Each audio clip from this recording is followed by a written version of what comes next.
is Chris.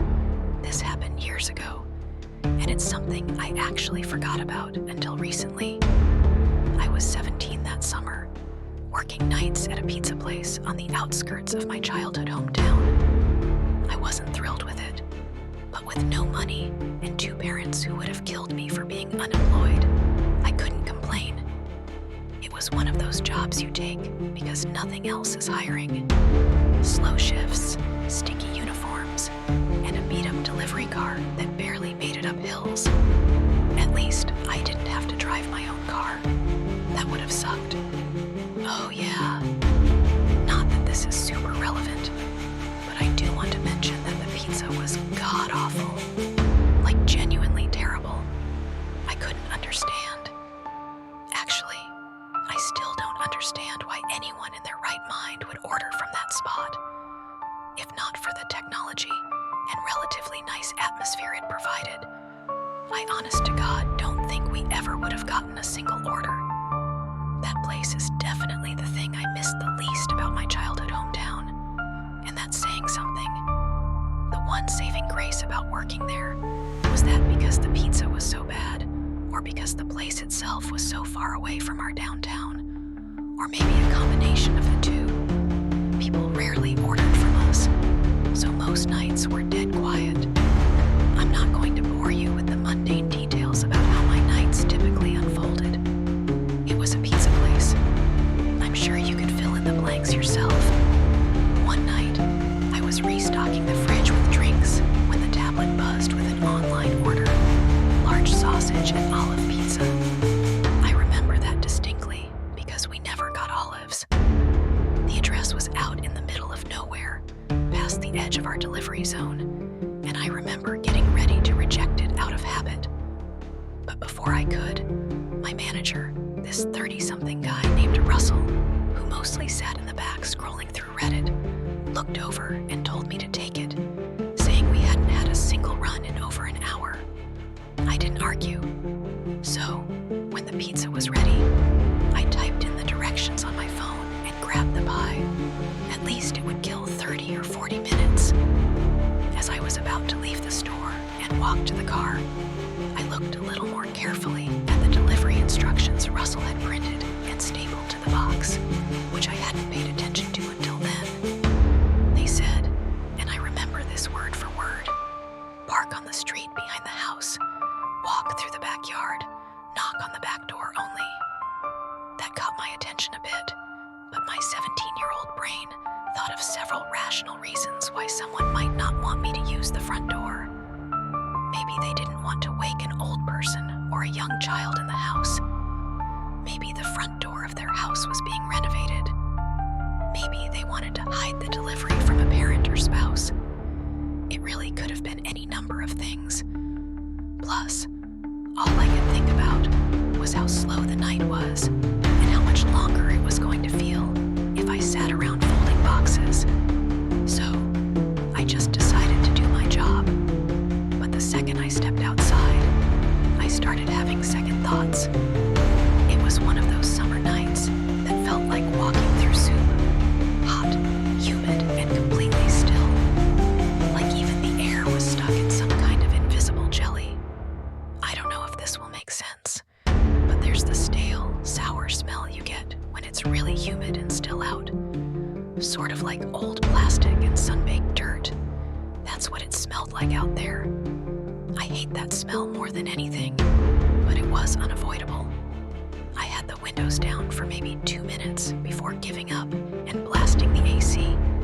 The delivery address wasn't in the direction of downtown. It was actually in the exact opposite direction.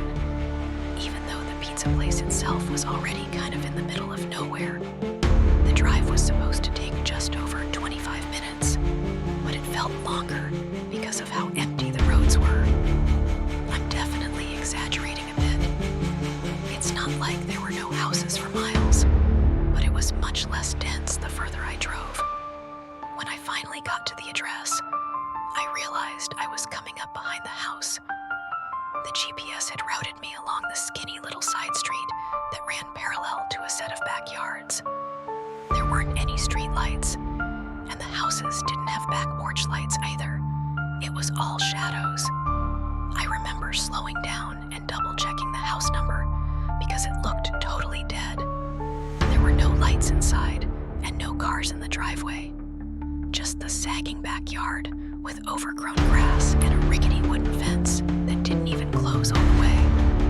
But still, I followed the instructions. I parked right there on the gravel shoulder, grabbed the pizza, and walked up the incline toward the back door. I had the pizza in one hand and my flashlight in the other, angling it down toward my feet so I wouldn't trip on anything. When I got to the top of the hill, I saw the back door. It was one of those old white ones with a small pane of glass at the top, covered by a cheap curtain. I knocked and waited, but no one answered. I knocked a second time, knowing that my manager would be livid if I returned to the store empty-handed. After no response, I was about to knock a third time when I saw the curtain move. Not a lot, just this tiny little twitch, like someone brushed it with their finger. It was fast, and I don't think I would have even noticed if I hadn't been staring at the glass. I stood there for another few seconds, expecting the person who was clearly standing right behind the door to finally open up. But before that happened, I noticed two unmarked cars pull up to the side street behind my car. My first thought was that I was about to get in trouble for trespassing or something. One of the car doors opened and someone stepped out. Even from the house, I could make out that it was a man in the light of the other car's headlights. The guy motioned for me to walk over to him, which is what I did, assuming that he had ordered the pizza and that I had beaten him home from work or something. But as I got closer, I realized he was flashing me something in his hand. It was a badge. The guy was an undercover police officer, which I was able to ascertain because he wasn't wearing a uniform, just normal clothes. As soon as I got within a certain distance of him, he told me to head back to my car and wait there. That was it. That's all he said. So, I did. I backed away slowly, climbed into the delivery car, and sat there watching. That's when I realized there weren't just two officers. There were 5, maybe more. All of them had flashlights, but none of them said a word. They moved stealthily, circling the house like they were trying not to be seen. Not one of them knocked or announced their presence, which I found strange. It was a pretty bizarre sight. I remember one of the officers reaching for the back door handle, the same one I had just knocked on, and gently trying it. When it didn't open, he just nodded at one of the other guys and backed off. It felt like I was watching something I wasn't supposed to see, and I guess I was. Eventually, the first officer came back to my car and crouched beside the window. I rolled it down, and he looked over the pizza box on the passenger seat and let out this short sigh. He was relatively vague with what he told me, but he didn't seem like a tool, just that he was trying not to say too much. Basically, he said that there was an ongoing investigation involving that property, and that he, along with the rest of the officers, were staking it out. He apologized for taking so long to intervene, and told me that I had pulled up the exact time they were repositioning their vehicles. I asked if he wanted to see the delivery order, and he nodded. I pulled it up on the delivery app, but I could tell it was useless. There was an associated phone number with the order, along with the delivery address and the first name, Jerry, but it didn't seem particularly helpful. The officer read it, took the number down, then told me to leave immediately.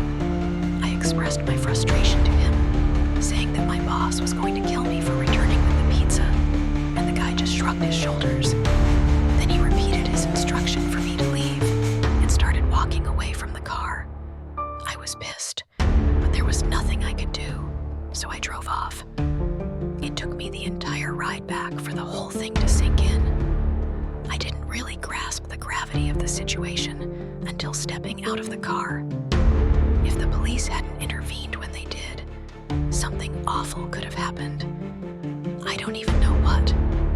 The more I thought about it, the more realized that the threat of the police was probably the only reason the person didn't open the door to accept the pizza. But why would someone order a pizza if they were being staked out? Maybe the person inside the house didn't know they were being watched. Or maybe they did, and I was part of some test run.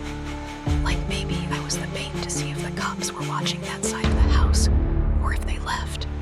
The curtain moving, the silence, the timing. I don't know. What I do know is that I will never get an explanation for what happens. And thinking back to this incident is mostly a waste of time. I probably would have forgotten all about this if one of my high school friends hadn't brought it up the other week. I didn't even remember it at first. It's probably best I forget about it again, but I figured I'd share it here before that happens.